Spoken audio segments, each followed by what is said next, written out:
بسم اللہ الرحمن الرحیم۔ السلام علیکم۔ ویلکم ٹو شریعت محمدی آسان حساب کی دعا۔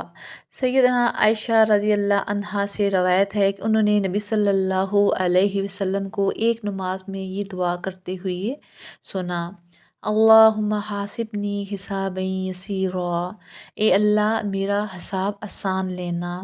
جب آپ صلی اللہ علیہ وسلم نماز سے فارغ ہوئے تو میں نے کہا: اے اللہ کے نبی، آسان حساب سے کیا مراد ہے؟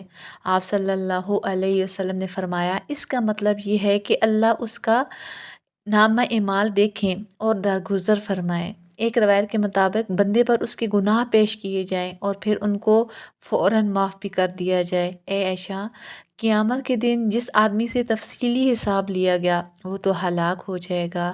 اور یہ بھی یاد رکھو کہ مومن کو جو بھی تکلیف یا پریشانی لاحق ہوتی ہے، یہاں تک جب اسے کوئی کانٹا چبھتا ہے تو اللہ سبحانہ تعالیٰ اس کے بدلے اس کے گناہ معاف کر دیتے ہیں۔ الحمدللہ۔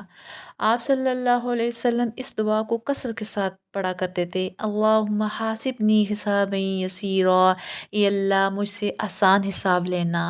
جو انسان بھی قیامت کے دن آسان حساب چاہتا ہے اس کو چاہیے کہ اس دعا کو شعور کے ساتھ پڑھے، اس دعا کو یاد کر کے اپنی نماز میں شامل کرے، اس دعا کو آگے ضرور سینڈ کریں تاکہ قیامت کے دن ہم سب کا آسان حساب ہو۔ آمین۔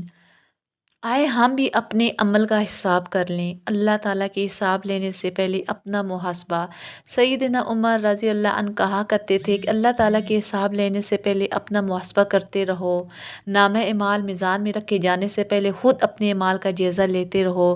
اگر تم آج اپنا محاسبہ کرتے رہو گے تو کل قیامت کے دن حساب دینا آسان ہوگا۔ اس بڑی پیشگی کے لیے خود کو تیار کر لو جس کے متعلق اللہ عز و جل نے فرمایا ہے: جس دن تم بارگاہ الہی میں پیش کیے جاؤ گے تمہارا کوئی راز اس دن چھپا نہیں رہ سکے گا۔ اس لیے ہمیں بہت زیادہ اللہ سبحانہ تعالیٰ سے نیکی کرنے کی توفیق مانگنی چاہیے اور یہ دعا بھی پڑھنی چاہیے: اے اللہ میں تجھ سے نیکیوں کے کرنے اور برائیوں کو چھوڑنے کی توفیق طلب کرتا ہوں۔ محاسبہ نفس۔ سال کے اخیر پر ہم اپنا محاسبہ کریں۔ اعمال کے اعتبار سے ہم نے کیا کھویا، کیا پایا۔ اپنے گناہوں پر استغفار کریں، نیکیوں پہ اللہ پاک کا شکر ادا کریں، آنے والے سال کے لیے نیک اعمال کا عزم کریں۔ ہمارے اس دینی چینل سے جڑے رہیں، لائک اور سبسکرائب کرنا نہ بھولیں۔ شکریہ۔